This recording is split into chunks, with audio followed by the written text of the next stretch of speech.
Now I know what you may be thinking. There's an obvious winner here, right? Obviously basses are designed to actually go this low, and extended range guitars trying to copy that without taking advantage of the unique construction and electronics are more of just a gimmick. I made a video in the past comparing a bass to a 10-string guitar running both into a distorted guitar's signal chain, so you could argue that the guitar might have had an advantage going into that video for its more pronounced mid-range, but now we're playing in the bass's territory.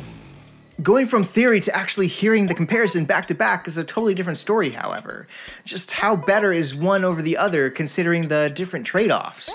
Maybe there's an underdog here or an overrated first pick.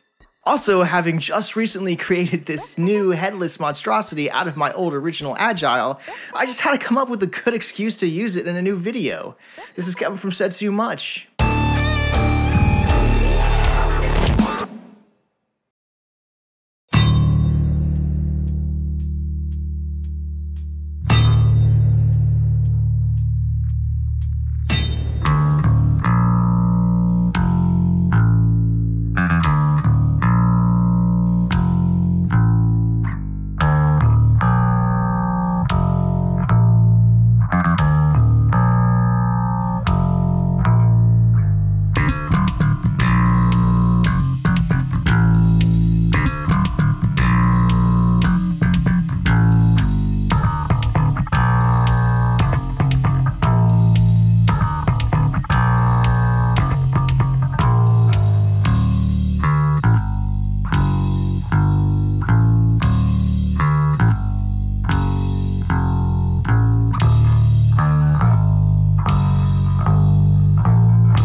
So what do y'all think? Were your theories correct?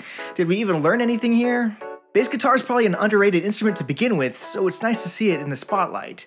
And extended range guitars get laughed at a little bit, but in the name, they do have an extended range, and they change design every year to optimize them, being relatively new.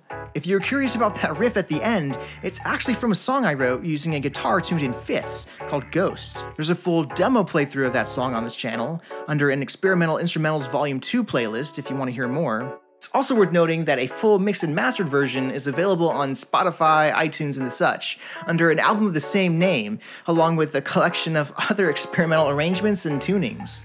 There's also a full video on that entire conversion process I went through on that 9-string I'll link in the description. It was quite a bit of head scratching and talk of upgrades or improvements to be had in the future if you want to watch and join in. Certainly you're going to see more of this thing down the road. For now though, enough said. For early video access, raw instrument tracks, and more exclusives, find our community on Patreon and consider adding your support. Said too much.